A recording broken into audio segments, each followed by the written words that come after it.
Biko ụmụnne m ndị Igbo, onye Igbo ọbụla biko unu emene nwụchi ndị nwe na ndị nwe m unu amụchile. St. Paul is one person. In his message, he relies heavily on his brothers and sisters, and that's why I'm doing that. Onye na-enweghị ụmụnna na-asị n'ikpe mara ya. Well, I'm onye Igbo. I mean, aga m na-ekwu na asụsụ nke a na-akpọ English. The reason why I'm doing that is because it's a globalized world, and the issue I'm going to talk about has a lot to do with our culture, and that we have Igbo friends. A lot of us have Igbo friends who are from other cultures, so that they'll be able to see what my argument is. But first of all, my name is Elijah Igwe, and I'm a pilot by training, and I also studied politics and sociology. The reason I want to talk a little bit about this issue is because it's been lingering in our society, and it's very unfair. So why? What I'm saying is the OSU system. Why do we label our citizens, our brothers and sisters, OSU? And before you rush and say, oh, well, he's an OSU, that's why he's talking about it. No, I'm an Igbo man, and I was lucky to escape that. I mean, it's luck, because the whole OSU system is an accident of history, like Dr. Nnamdi Azikiwe called it. It's unfortunate. I'm not. I was lucky to be born into a family which is not in my power. I could have fallen into that trap. So the reason I'm saying this is because a lot of times you hear things like, well, some of our opponents will say, no, it's not true. The Igbos are the most loving culture of people you can think about. I mean, if you look at it, there are some people, doctors and successful businessmen, who have impacted their societies in more ways than any government can. Somebody from Anambra has built houses, I mean, up-to-date modern houses for his community. In my community, somebody has started like a 5-kilometer road. And look at what happened during the pandemic, when a lot of people are sending rice and bags of food to assist our brothers and sisters at home. And look at every time you struggle, whether you're in the US or in Asia or in Europe or in Australia, any part of the world, you see, they're struggling, and they're sending back some money back home to their fatherland. That is remarkable. Igbos love one another. I'm happy to belong. I'm a proud personality. I'm a proud Igbo man. But the reason I'm going to talk about this is when you come from a society that is so progressive, a society that has produced towering individuals, people like Dr. Nnamdi Azikiwe, people like Odimegwu Ojukwu, may God rest them. You talk about Chinua Achebe, may God rest his soul. People like Michael Opara, Akanibiam. And then you look at people like Dr. Okonjo-Iweala, World Trade Organization. And then you look at Innocent Chukwuma of Innocent Motors, sorry. And Chimamanda Adichie. And you look at brains like Philip Emeagwali. If you go ahead and Google the 10 most brilliant individuals in the world, you'll be surprised. Philip Emeagwali is coming number 2 and the only African, the only black person there. So, so why do we allow this kind of culture? It has existed for a long time, and then you have brilliant-minded Igbos in the U.S. I mean, the World Igbo Congress is the most influential Igbo forum in diaspora, and all over Asia and Australia, New Zealand, Europe, even in Africa, some African countries. And you have the Ese Baraburundi Igbo. So you look at these things and you wonder, why are we not discussing all this? Why do we have to live in a society where a section of our brothers and sisters are not happy to be Igbo, beautiful women, beautiful men. In the US, you see basketball players. Oh, these kids, they have done nothing wrong to be born Igbo. And you take a little bit of history and look at the whole story. Even I've been questioning this all my life. And in high school, you read a book about OSU system, and I was a member of the Igbo Cultural Society. That's one of the reasons I joined. I look at it as, but there's nothing here that will warrant such treatment meted to some of our brothers and sisters. And history has it that people like Barbados are people dedicated to the Alosi. That was our forefathers. How can you dedicate Alosi to somebody? And they did it then. And some of the things they practiced, our forefathers, like rejecting twins. Twins, they were killed.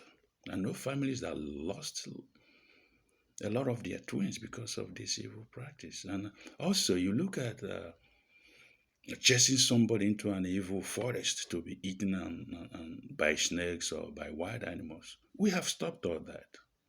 So what is stopping us from talking about this and saying, look, we have brilliant-minded people in the World Igbo Congress. We have in Hamburg, we have Germany, Frankfurt, all over the world, in Asia, in Australia, in African countries, we have Igbos. We don't have to just go there and do our, perform cultural festivals like Iriji Festival. These are good things, but why don't we talk about things that affect us, that affect our brothers and sisters? And my brothers and sisters, if you are affected by this, you don't accept it. Nobody has a right to label you that you this, and you have nobody. Look at the society some of us live in today. They brought us, like in the Western world, slavery.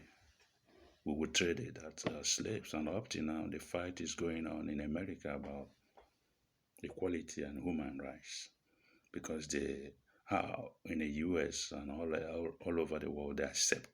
Some of them accept. Some of the society, the black man as inferiors, and it's very painful. That is what we're doing to our own people now. And the fight is going on all over the world up to today. But the thing about this Western world, they have done a lot of bad things. But the new generation, they looked at it, what their forefathers did, and they're backstepping, and they have made laws. They gave us these human rights. They gave us this equality before the law. Racial discrimination, color bar has to be eradicated. Nobody has to be treated because based on religion. They gave us these laws, and it's not from black continent. So we have to make our own laws because we have professors, we have well enlightened people who are more educated now, more than the Europeans. Why don't we look at it instead of going there only to the agenda should include this, should include when we go to these meetings, should include what happened here. It's not, we didn't do this. It's wrong to label anybody. and OSU. That is not acceptable. Ndị Igbo biko na-ewele iwe ọ dịrọ mma. Nwa mụrụ ọfụma, if I want to marry a beautiful woman, a handsome Igbo man want to marry a beautiful Igbo woman, you discourage that because it's also, and then you turn around. Nobody can explain what is on it. So one of the things that has been written here says you do a little bit of research. He said history has it that these Osus are people dedicated to the Alosis. And are seen as inferior to the Wadiala. I think it's wrong. Every man or woman is Wadiala. That's how I see it, and it's correct. And another people were the offense also. It was said that they were defiant people. Another history had that no, that wasn't because they were dedicated. Another history had they were defiant people who didn't agree with what they said, what the king at that time was saying, or who they didn't agree with the community. Immediately they are branded outcast. That's wrong. I mean, we disagree with the community today, and they are brave people, defiant. Maybe it was a wrong law, and then you gang up against our brothers and sisters and label them this. And a little bit of, there has been a lot of effort, and I'm very happy. In some communities in Imo State today, in Anambra State, a lot of the AZs are looking at it and say, no, this is wrong. Absolutely correct. It is wrong. In Uguta, they have changed it. Where some communities say, no, we're all Igbos. And in Anambra too. And Obi of Onitsha, Igwe Achebe Nameka, he has taken a stance to abolish this old cruel culture in Igboland. And some traditional rulers in Imo State, Uguta especially, have, say, no, every Igbo man, an Igbo is an Igbo. To hell with that. Please, if you get my video, I know Igbos, we love each other, and please send it if you have a brother in the US or a sister, because the World Igbo Congress, they discuss a lot of things, so that we start writing to our communities the way we send home some food and money and say, because the diaspora has a lot of influence. We come together and say, no, mba no, one mother. Why is this treatment? And some of these are brothers and sisters, you can't leave them in a permanent state of stigmatization. And once a section of Igbo is stigmatized, all of us, it becomes a stigma, and we're all stigmatized. We don't have to live like that. We have to have a society that onye Igbo ọbụla ga-adị free ịlụrụ onye Igbo ibi, and na-akpọ mmadụ ahụ aha to call somebody such a name is wrong. It is unfair, my brothers and sisters. It is unfair. It is unjust. It is unreasonable, and therefore unacceptable. Because discuss on it and meeting over. I'm not bring it up. And what makes me happy and encourages me is whenever I speak it up, people say, oh man, nah, yeah, they don't know.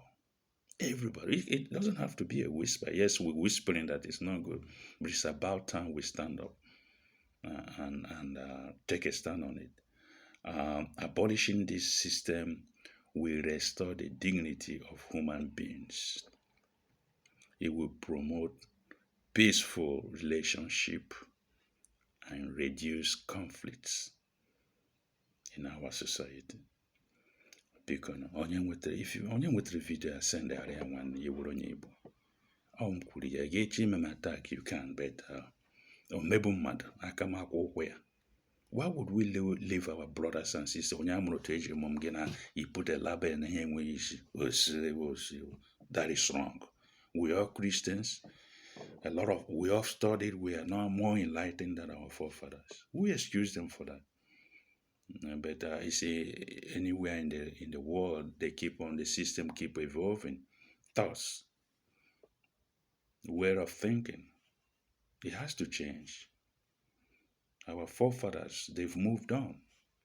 We have to make the changes and leave a better society for our children. Imagine having a child whose fault is not to be born into a onye Igbo ha mụrụ otu ga-esi na biko na-ewele iwe Chukwu mere na ebere ka unu na-send my video out. Onye ọbụla nọrọ ihe a biko sendari onye ọzọ na mmegbu adịla m. Ndị Igbo a na-emebi mmadụ. Ndị Igbo, onye Igbo love ibe, believe it or not. Because let's spread this. When these laws, when our forefathers did this, we don't have all these big bishops, reverend fathers, but now it's all spread all over the place. We didn't have people like Okonjo-Iweala then, brilliant thinkers, people like Philip Emeagwali, Chimamanda, Chinua Achebe, brilliant man, Soludo. A lot of them, professors in the US. It was a different society. But why are we letting it hang on for a long time? We should be able to say, no, this is wrong. And that we have to change it. Because in with the video, Elijah Igwe, because I live for long with this and change any obi I don't know Igbo anyị were obiọma na aṅụrị na-ebi ụwa. Biko maka ndị mama anyị ha gụrụ egwu si na ka anyị meziala Igbo ka ọ dịrị mma. Ndị Igbo bụ ndị na-eme mma, ọnwa egbuchula ha. Biko ka anyị aka mezikwala Igbo ka ọ dịrị mma.